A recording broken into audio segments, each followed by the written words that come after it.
Welcome, everybody, to another episode of the From Adversity to Abundance podcast. I'm your host, Jamie Bateman, and I'm pumped today to have with us John Windsor of JW Counseling. John, how are you doing? I'm doing really well. Very excited to be here, Jamie. Thank you. Awesome. In the interest of full disclosure, John and I know each other quite well. John is my brother-in-law and not my youngest brother-in-law, but married to my youngest sister. And so I'm going to at times pretend I don't know John for the listener out there. And for the listener, John, who are you and what are you up to today? Yeah, Jamie, thanks. I'm John Windsor. I'm a licensed professional counselor. So I have a counseling practice and also work in the public sector as well. Uh, yeah, I'm been doing this for 5 years and I'm excited, but it's been a long journey getting to this point. Uh, Changing my mindset from the kind of like Spartan, what I thought was a stoic mindset to now more of a self-compassionate, understanding, and empowering mindset. That's Hmm, that's kind of how I've shifted things. So interesting. And there's a lot that you just we could unpack. We won't have time for everything. I'm curious about the what you thought was stoic. Uh, versus what is actually stoic or what you think now is stoic. But anyway, let's dive into your background, your backstory, John. Again, I know a lot about you, but for the listener, so you are from the Baltimore, Maryland area, and tell us a little bit more about your childhood, if you would. yeah, sure. So yeah, I grew up in Baltimore, where lacrosse is a big thing. Sports were a big thing for me growing up. Uh, Sports school, there was a lot of pressure to do the best I could do, which I think is a good expectation to have, that we want to do our best.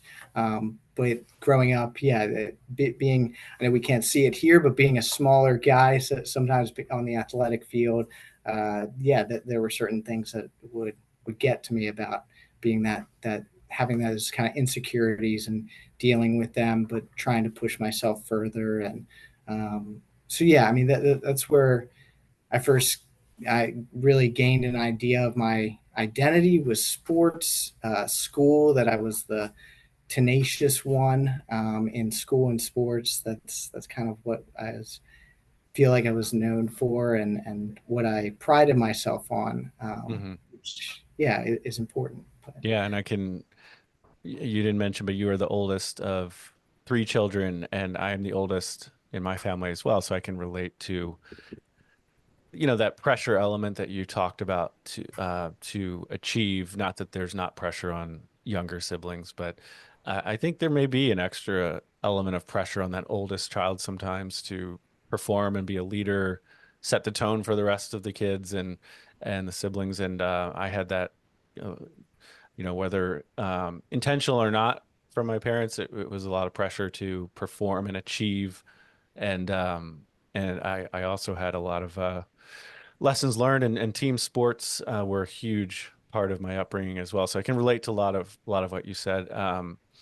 So it sounds like your identity really is what we're getting at here. Your identity was being formed in that sense through team sports and achievement. And then you said tenacious student, something like that. Is that what you said?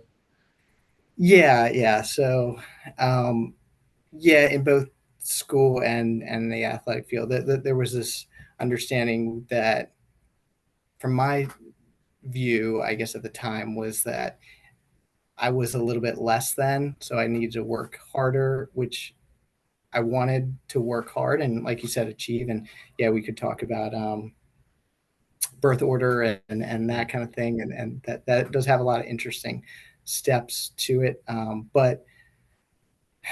But yeah, I realize that tenacity is an important part, but it's not all of who I am. Mm. And um, the yeah, well, we can go into it further later. But yeah, so something that I was learning along the way was just how much, yeah, other people putting things on you Mm. really impacts. Sure.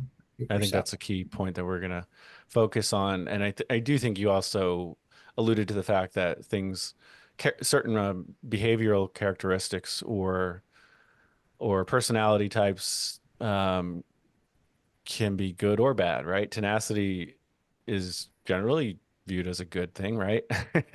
Yeah. Work ethic can be great, and it's necessary for success. And I mean, honestly, most things in life that are worth anything require a good bit of work.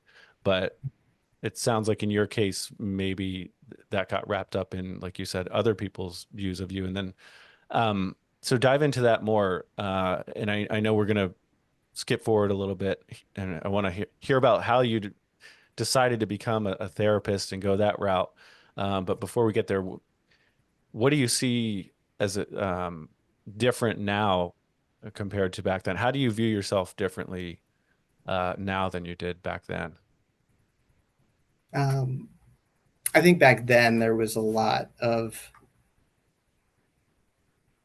understandably, as kids, we view things as we're almost, our whole being is the athlete or the A student or the theater person, the musician.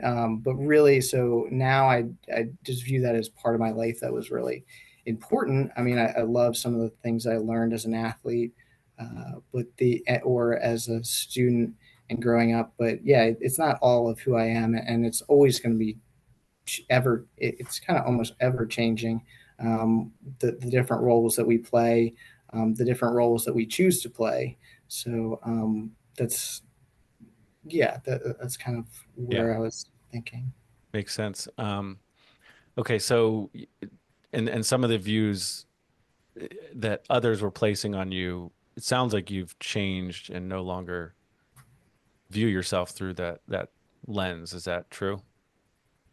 Yeah, yeah. I mean, definitely, and not to go too much into it, but yeah, I mean, I think what you said before too about being the oldest child. I think there's also an element. I have wonderful parents, um, but yes, yeah, so sometimes I think as the oldest child and as a parent myself now, you really it, it's all experimentation, I guess, to an Yeah. extent. Like the first kid, you're really learning as a parent. So it's been a really good journey being a parent and getting to see it from that perspective. But Yeah. yeah, trying to do the best I can to offer what I can to my son or to my daughter.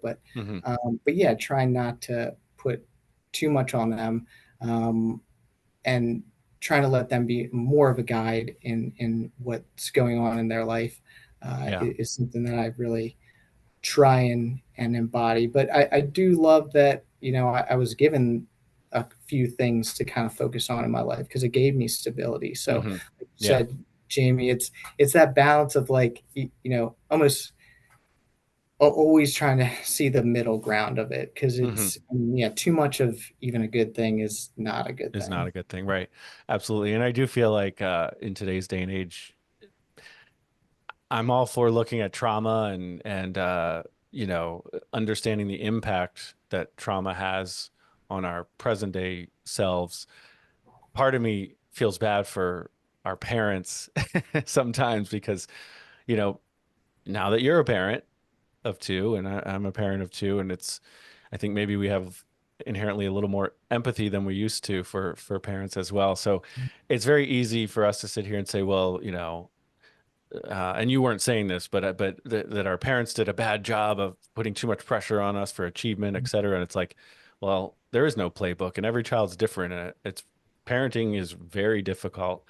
And Mhm. so, yeah, I find it there's a balancing act there of you know, not trying to blame our parents.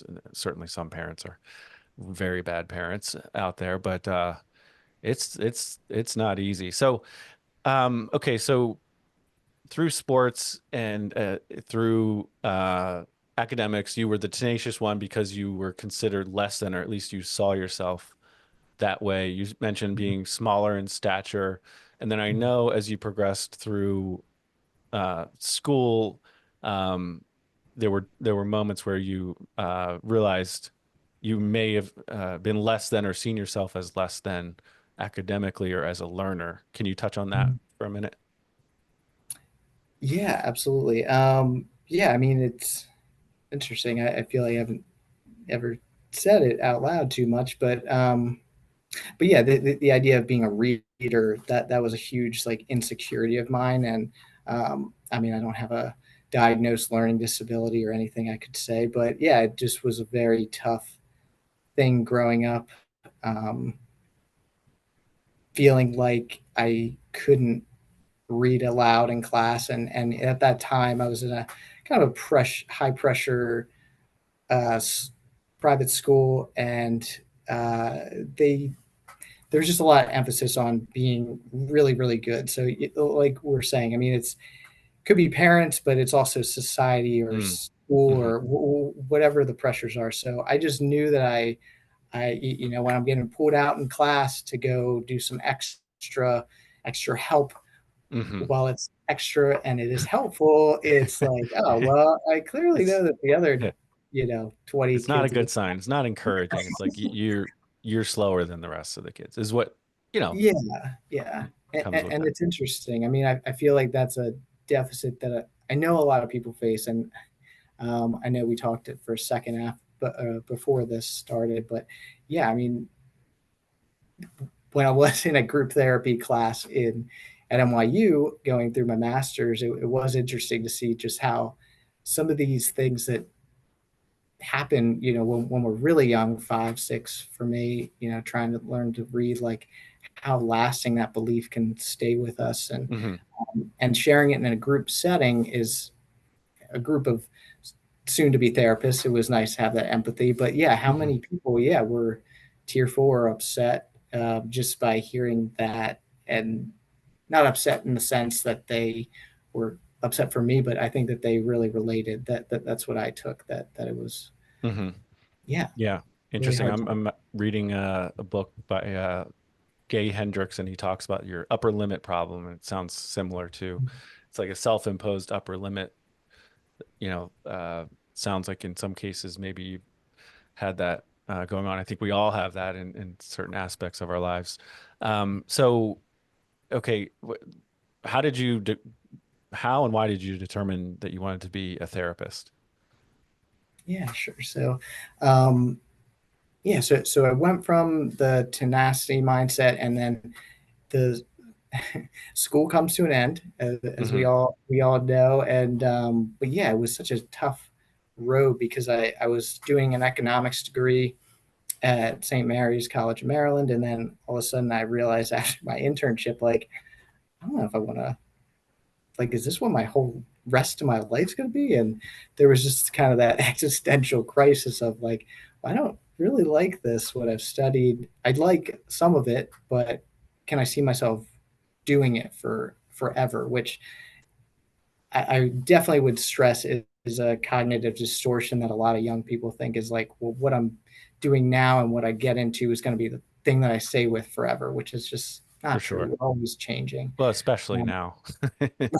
In today's culture, it's just not that way anymore. And maybe yeah. it used to be, but yeah, I couldn't agree more with that. Go ahead. So yeah, it's ever changing, and so then I took a bike trip, and across the country, and it was inspired a lot because of my own family had some instability that happened when I was finishing up college, I guess, and uh, someone in the family had a mental health crisis, and it was a struggle. So for the family, and then trying to figure out how I could help.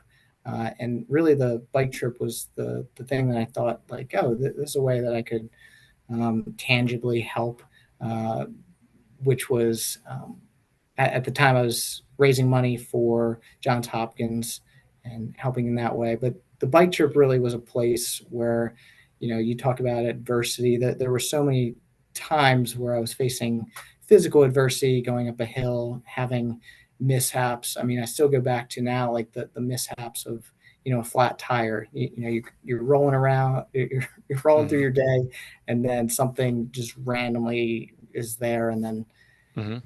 yeah, kind of ruins your day, it seems like, for a moment. And that was a big mindset shift for me of like, do I want to be pissed at this random nail that was just in the road, or do I want to laugh about it and just see it as just a silly opportunity that I can, yeah, turn into just a way to slow down. Sure. So, So the bike trip was after college and before you went on for your master's, is that right? yeah, so that's where I was doing a lot of reflection Mm-hmm. on what I wanted to do, what kind of skills I was good at, Mm-hmm. which uh, I see myself as a good listener. Mm-hmm. What's And that? No, I'm just kidding. so yeah, I mean, there was that, and then also getting to see the progression of um, the issues that were going on in my family, and Mm-hmm. how the person that really seemed to kind help guide and navigate things was the counselor, and I Mm. really thought that that was a really Yeah. wonderful thing. So you, where did the was the bike trip a result of seeing the your family's struggles, or was it it sounds like the bike trip itself allowed you a lot of space for reflection and a lot of uh I guess certainty in your path forward, at least for the, near future and um came out of the bike trip. So I guess what I'm asking is, um was the bike trip more of the result, more of the result, or more of the impetus for you to move on to be a therapist?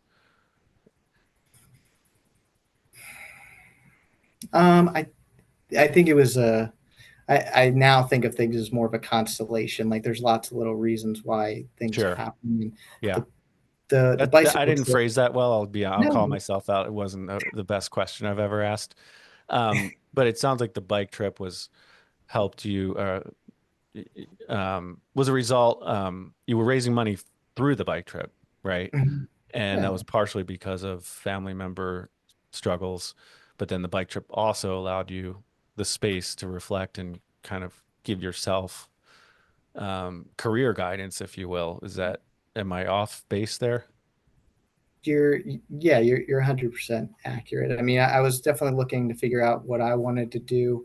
There was also how I could help my family, and then inherently 8 hours or 10 hours on a bike. And at that time, I'm sure there's lots of things you could listen to now, but at that time it was, you're listening to the breeze or the wind in your Yeah. ears. And so there's a lot of time for thinking. And I know this is about mental fitness too, but it's also the place where I grew to greatly appreciate the power of exercise, and Mm. how, exercise was such a crucial part of, and Yeah. probably almost meditative too, that Mm. you're on a bike, you're doing the same thing over and over again. And Yeah. you but it brings you a lot of, it brought me a lot of calm energy Hmm. to not mean that stress response that. Yeah. And I've come to appreciate partially through your help. I'll give you some credit here. Um, Nature, and just being outside. Side note, you pushed me to do the whitewater rafting about 5 years ago, and Yeah. in Category 5 rapids in the Upper Yock, that was amazing. So just even that 3 hour experience was really fantastic. But I think with your bike trip, you combined, space, like mental space and nature, being outside, um, struggle, adversity. There's inherent adversity. It's not easy. You biked across the country, and then I know later you did another shorter trip, which was extremely long in my view, um, along with, community. You didn't do the bike trip by yourself, along with exercise, and then you're getting sunlight and vitamin D. And so, um, yeah, those are like, I listen to a lot of podcasts about health, physical health, and mental fitness. And not to say there's no such thing as, real mental health challenges, or a need for medication or anything. But if you're not doing those things we just listed, you're not even giving yourself a fighting chance. Now, Mhm. easier said than done if you're suffering from a serious illness. I understand that, Mhm. but yeah, I can see why the trip was a monumental, experience for you. Um, so, okay, fast forward, you after the trip. Also, I want to highlight that I love the fact that I don't love that your family members had any kind of mental health challenges or struggles or anything like that. But I do interview a lot of people who, their career path was altered because of a personal experience or the experience of close family member. So, it's all academic until it comes into your world, right? And then it's like, okay, now you have this purpose. Not that you didn't have purpose before, John, but you know, it's look, I know there are marriage counselors and marriage coaches who the whole reason they offer this is because their parents got divorced and that was, something close to home for them. So, um, I love the fact that there's that human element for you that really provides that purpose and passion for you, as opposed to just reading in a book about a certain, approach to cognitive therapy or whatever we're talking about. But so walk us through from the bike trip up through today as far as your own career path, and then we can get into some more actionable things that the real estate entrepreneur might be able to apply to their mindset. Sure. So yeah, I think even hearing you say that and appreciate, yeah, your synopsis of the bike trip for me was it was really important, and it was probably the first place where I was choosing my purpose. Mm, I think that there is certainly spiritual elements and other things that come in that it's not just my choice, but I felt like up until that point we're talking about identity. It was a lot about how can I make others, how can I think about what others need me to be versus hmm choosing to be the person that I feel like I can be and the person that I want to be. And so yeah, then after the bike trip, I took a kind of I'm not. Some people might say because I did that bike trip that I'm not risk averse, but I certainly am risk averse. So hmm it took me a while to kind of like slowly step into the mental health field. I took a few classic the community college near us, then got to my I moved up to New York and New Jersey and ended up getting into NYU, which at the time, again, that was like an expectation breaker. I didn't see myself as being even. I was surprised that I got in, and then I was all of a sudden in class with a bunch of people that, Bunch of yeah, smart people. yeah, Yeah. Yeah. I mean, that's awesome. I mean, congrats for yeah. that. And I don't know if you would touch on this, but you also served in the military. So thank you for your service. Thanks. Yeah, I was gonna say, yeah, I took the. I I don't think I have ADHD, but I think that there's a lot that I was doing at the time. I was because I did the Air Force Reserves, which was a tremendous experience and opportunity. And yeah, thank you for your service. I know you've served, and You're um, welcome. That's the only reason I thanked you. yeah, it's important to thank ourselves um, but yeah, so that was another big growth experience that I felt like I got. Yeah. But while I was doing a full time job and Yeah. um, getting married and Yeah. doing and just I, getting used to the and then family. you did the reserves at the same time, right? Yeah. Yeah, So I did all of that as well. It's no joke. That's a lot. And then I know your wife has um done extra academics or a really impressive program recently, so you all have still had a lot on your plate. yeah, So yeah, I that doesn't yeah, I don't think you're ADHD either, but I agree. You are a methodical, careful person. You don't necessarily just jump into risk immediately. Um, but okay, so you so find yourself admitted to NYU. You're you're taking classes there. Tell us a little bit more about that. yeah, I mean that really um, shaped a lot of what I understood was counseling.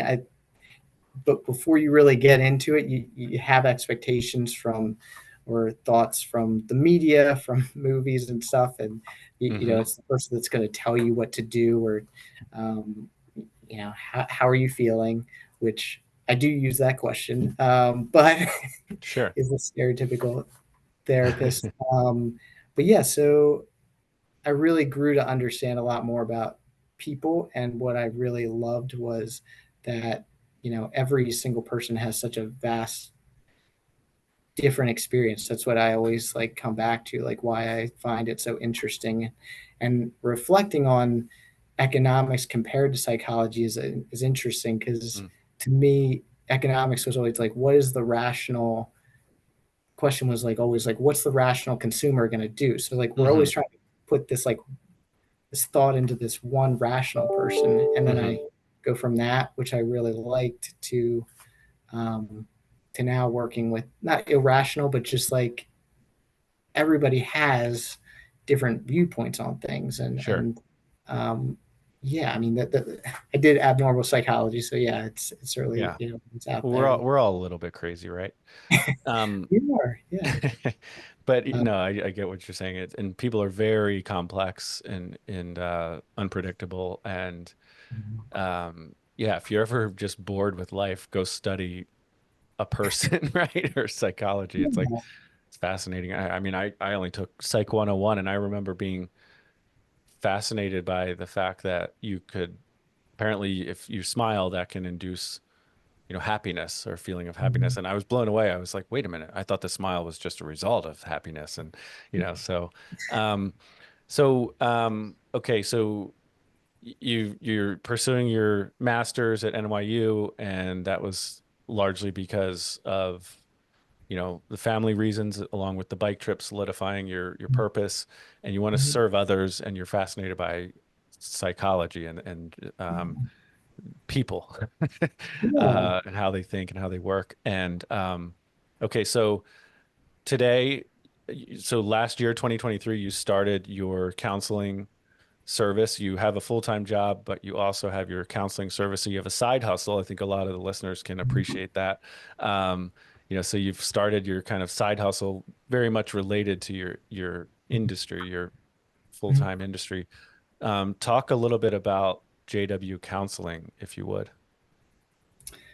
Yeah, absolutely. The JW counseling was something that I thought about for a long time, and yeah, going back to, I feel like this talking this out is interesting too, because there's certainly a journey that we all take, and I've told other clients this, but hearing you talk about Psych 101 made me reflect on, I remember in college I had to fill a credit, and I went into Psych 101 for the first time. I was probably 20, and I sat in there for a day, and I was like, "Hi, what is this? Like, I don't connect to it." Hmm.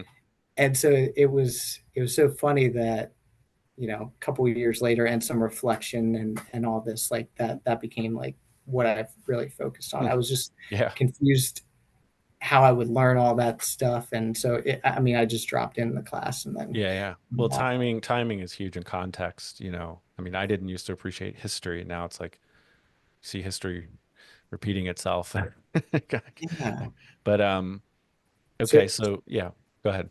and I touch on that because yeah, it's important to remember timing, like you're saying, and then Hmm. like another part that I really think is important for whether it's the bike trip or NYU or this counseling, is going into it, but also almost appreciating that there's like a naiveness.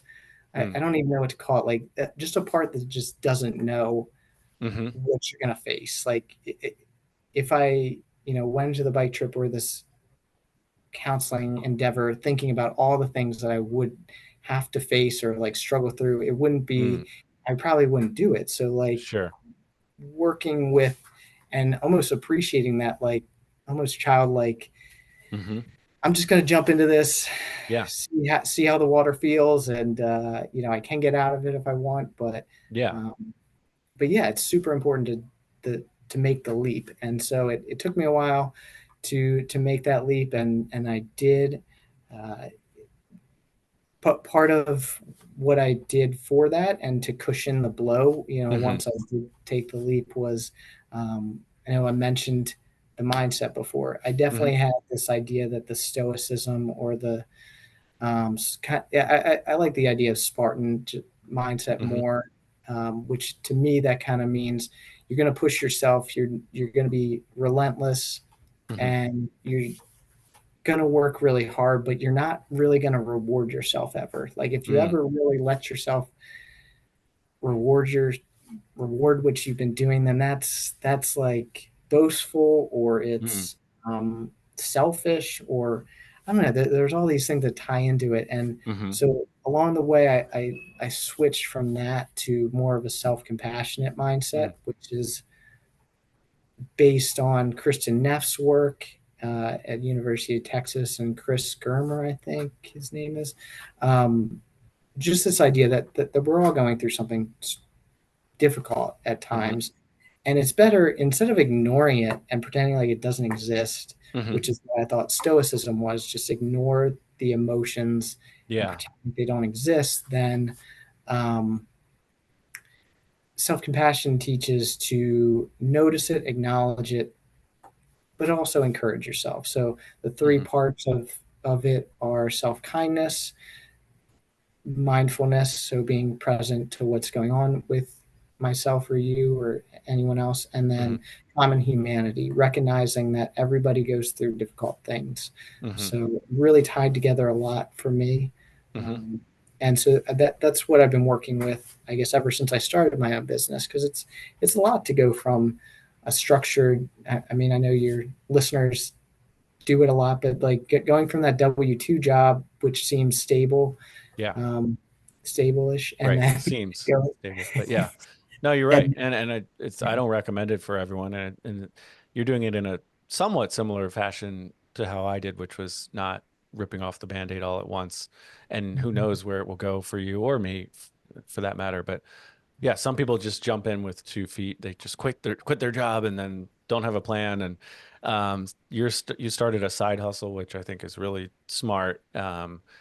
Which is related to your industry, like we said. So there's not a huge element of risk there, I'd say, from a business or income standpoint. Um, and I love that. So okay, so 2023, you started the counseling practice, and you're right. It does though take you've got to take action. It's like still a mindset shift um, to take the action. Okay, so and I'm jumping around a little bit here, but the self-compassion, I guess, where I get hung up, or and maybe some listeners do, I probably need more self-compassion. Not saying I don't, but does that mean you don't have standards and you just forgive yourself and you just let yourself slide? How does that work? yeah, that's a good question. I remember I was in my internship, and when I was just learning about this, I sent an email to, I believe it was Chris Germer, who again is working with Kristen Neff on this whole idea, and um, that was a risk in itself. Like, oh, I'm just gonna email Hmm. this person that seems like they know what they're doing, Hmm. and yeah, he responded with a really good point, because yeah, growing up with that mindset of like that if you don't keep pushing yourself, Yeah, then you're gonna, like, what's moving you forward. right. I think of it. Exactly. I think of it like a really good friend. I know we talked offline about this too, but like a really good friend would not enable you. They would Hmm. not just kind of sit there and be like, Jamie, that's great. Like that something terrible has happened, and Hmm. that a really good friend would be empathetic, but also help empower you. Yeah. And that's really what I think of as really important. And so much comes out about decision making comes down to empowerment. How can we empower ourselves to make that leap? Whether it's with the naivete of Hmm. the younger version of ourselves, or with that, but also, yeah, coming from a place of, okay, it's the right time, I need to do it. So finding that empowerment was a big part of the self Yeah. compassion.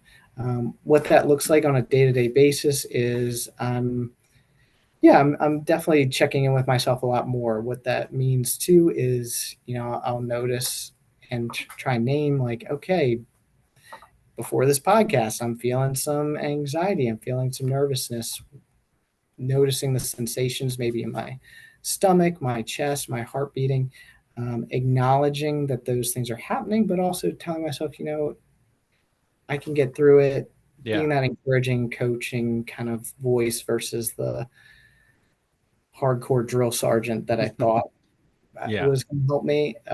Yeah, that's been a big help to Sure. get me Well, to where and I am. if you didn't have any nervousness, I think this is your first podcast.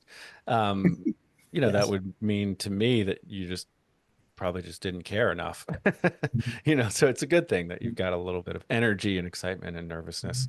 Um, so I don't think stress is bad in that sense. Just I think stress gets a bad rap these days. But how do you reconcile? And as we move toward the end of the episode here, I have more rapid fire questions. But how do you reconcile?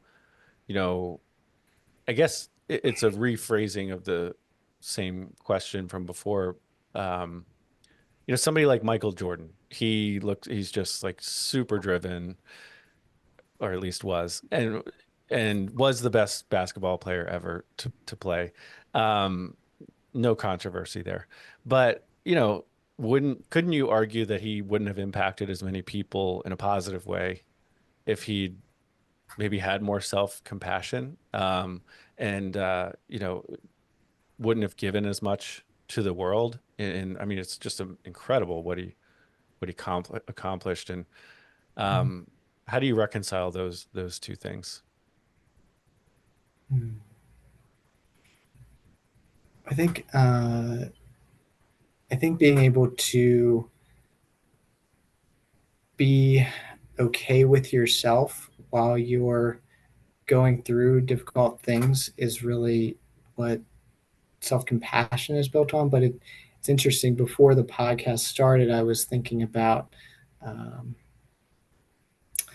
I thought about a person that helped Michael Jordan, among Mm. others, and Kobe Bryant, and his name's Hmm. George Mumford. And he I don't remember his official title from the Bulls, Hmm. but he was in The Last Dance, and you can see him there. But he really was kind of that thoughtful mindfulness teaching person that, Mindfulness and performance expert is what Google says. yeah, exactly, yeah. So he has his own adversity and abundance, and yeah, I would definitely recommend to check his stuff out. But I think it's coming back to, just being in the present is super important. And I know Hmm. in The Last Dance, that's something that's sticking out in my mind right now, is that Hmm. somebody talked about how he was always present, he was always in the moment, and Sure. it's really coming back to, like, Viktor Frankl, or any of these people that are really about, finding choice. In any situation, we do have choices, and Hmm. when we're more present, like Yeah. Jordan was, he can make that shot. Right. And did he think about all that before he made the shot? No, but I mean, there's an element there where it's less about, to me, it seems like it's less about being the drill sergeant, and more, how can I enable myself to be as present as I can, Hmm. so I can make the choice. Because, I mean, Yeah. so many times we feel like it's either, I can either do A or B, or I have no options. But Right. really, Right. we always have an option, and that's, Viktor Frankl says, our last freedom is really to choose the attitude that we want. And Mm. he's coming from a concentration camp in Yeah. Germany, and so, Some like, serious adversity, right? Um, so yeah, no, that's a great answer with about Jordan, because so he did have a performance and mindset or mindfulness coach or therapist, whatever. And so it's not like he didn't rely on someone like you to better his performance. And also what comes to mind for me is Jordan must have had some self-compassion, because they say about great athletes, you need to be able to kind of have a very short memory, in the middle of the game, getting to your point about being present. If he missed 5 shots in a row, he's forgotten about those and he takes that sixth shot and hits it because Mhm. he's present. So if he was overly critical, self-critical, he wouldn't have been as good as he was. So um, that's a great answer. Um, so before we move on to the rapid fire questions, JW Counseling, who's Mhm. your kind of ideal client or who are you looking to work with?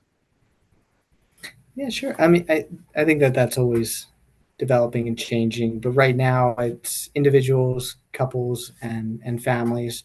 I have a lot of experience with individuals and family in the public sector, but also, yeah. So I'm bringing that, and then couples is something I'm learning. I've been learning about for a long time, ever since NYU, and so that's a new frontier, I guess, that I'm thinking and growing in my abilities with. But I do feel confident with that. So all those, I guess,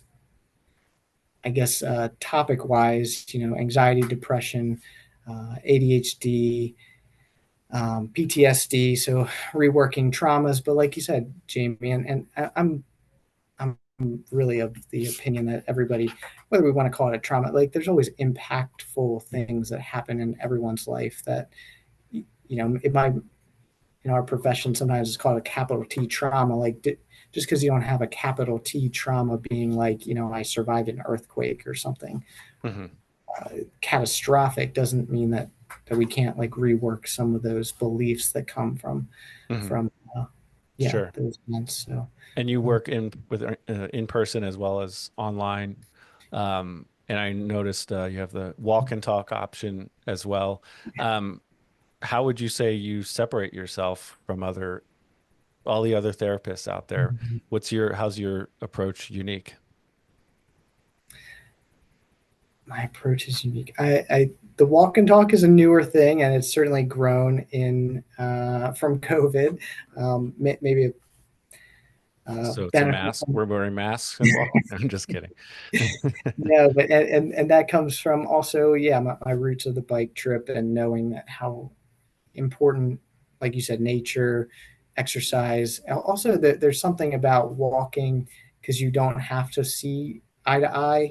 Like there's an element there where it's really Mm. comforting. I'm It's also, like you're side by side on a journey together kind of thing. yeah, yeah, side by Sure. side on a journey. Also, um, not to get too into the science, but yeah, when you're looking specifically or directly into someone else's eyes, like eye contact can feel very uncomfortable, even when we're sharing something vulnerable. So that's something I think I separate myself with. Uh, Being that energetic, kind, and compassionate person that's always going to see the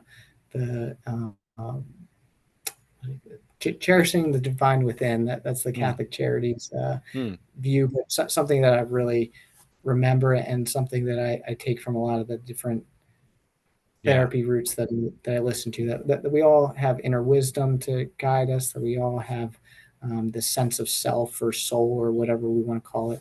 So yeah, I mean that's always what I'm coming back to is that I love what I do and I really enjoy working with people and the rich tapestry of Yeah. whatever's going on with them. Well, like So, we highlighted, you've had your own personal trauma as well as, very real family struggles.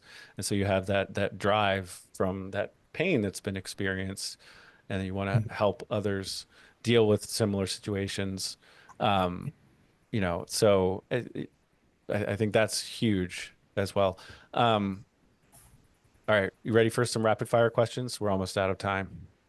I'll do my best. Yeah. And I just want to say you are an awesome listener as well as somebody who takes action and kind of have those really good blend of, I'll just say, you know, masculine and feminine traits in a sense where it's like you're a hardcore, like when we work out, it's like you're not messing around. So you're not afraid of hard work, like you said, tenacious, but then sort of that more, we'll say passive, but it's really active listening, Mhm. which I would argue most therapists probably don't have such an awesome blend of those skills. So, um, all right. Nice. Uh, if you could have coffee with any historical figure or a bourbon, if you prefer, who would you choose? Um, I guess I had an Irish coffee with Theodore Roosevelt, first person that comes to Okay, mind. nice. If you were given $10 million tomorrow, what would you do with it? um, it's funny, yeah, that puts a lot of responsibility on me. Like I feel like I would certainly try the tithing idea, giving away a certain amount. Um, Growing the JW counseling would be something else. Also, an offshoot. I know you've had another guest on here, but starting a bike trip business or bicycle trip Yeah, business will be another element, more of a wellness and less therapy direct. But yeah, so those were things that come to mind. awesome. Yeah, How about a book or two that you could recommend for my listener? a book or two. Um, I reference Viktor Frankl. People have to read Man's Search for Meaning. It's such a, um, Yeah, even though it's you may have mentioned that one to me once or 200 times. yeah. So there's so much to gain from his experience and yeah. So Man's Search for Meaning and it applies to everybody. It's not just men. Um, I guess another one that I'm reading right now is Get Out of My. I'm just looking at it now. Get Out of Your Mind and Into Your Life. And it's Hmm, about acceptance and commitment therapy. So working with our cognitions and how we grew to understand our own thinking. So like hmm, how can we understand our thinking and how can we change it to make it awesome. more helpful? What's a struggle that you're facing in your business right now? Hmm. Um, Even with the jumping in, like I said, and the empowerment, there's still strong avoidances sometimes to Hmm, like face some of those things that even objectively sometimes you say them aloud and you're like, why am I avoiding that? Like that insurance company to get credentialed or something. Like hmm. I don't know why, but I know Yeah, I'll get there. So yeah, again, being compassionate yeah. and Well, finding it sounds like this has been therapeutic for you, so I'll invoice you after this. Um, so if you can recap, and we're almost out of time here, but so for the listeners, say the real estate entrepreneur, I know you're not necessarily a real estate entrepreneur, but you are an entrepreneur and you deal heavily with mental health and mental fitness. Mhm. Um, one or two takeaways or kind of steps for the real estate entrepreneur out there, what would you say that those would be? Yeah, I think a lot of it can be applicable to decision making. You know, how do we come from that, and where do we make good decisions? Is it out of a scarcity, fear based mindset, or is it from a? It doesn't always have to be compassion, but a place of real wisdom and empowerment to make the decisions that we need to make. So, I mean, whether that's making a counseling company or it's buying another house or and I know we've talked a lot about bigger pockets throughout the years. So I mean, I always really liked those podcasts with Brandon talking about Hmm. just ways to make wise decisions and Sure. ones that are Mindset. going to help. Yeah, So absolutely. mindset, yeah. I love So, that. From adversity to abundance from a mindset standpoint, right? Awesome. What's one thing that's controversial in the therapy world that you see today?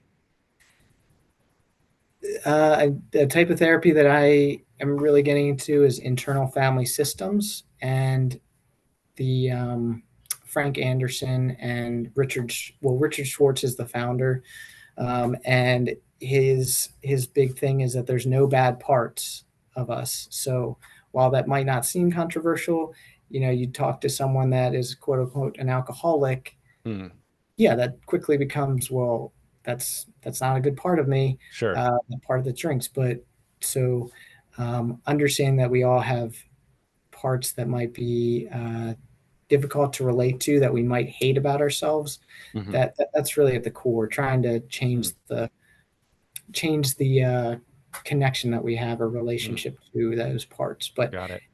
certainly controversial to say that there's no bad parts when a lot of mental health is based on getting rid of a symptom. But really, we're trying to Out with just the bad, in with the good. yeah, Got it. yeah. From Dumb and Dumber. All right, John Windsor, JW Counseling. We are out of time. I know you and I both have another call to hop on here. So thank you so much for taking your time and sharing your story as well as just your, the changes you've made in your own view of yourself, introducing more self-compassion, but also the encouragement to continue that growth along that growth path, and that doesn't mean self-compassion doesn't mean limiting yourself. It actually can be very much in support of growth and serving others, and kudos to you for starting your own business. And I highly recommend the listener, if you need a quality therapist, I definitely recommend you reach out to John for sure. So John, any words of wisdom as we sign off? Thank you so much, Jamie, and I appreciate you and the opportunity and the time, and yeah, it's been wonderful. So thanks. Awesome. And to the listener, thank you for spending your most valuable resource with us, and that is your time. Thanks, everyone. Take care.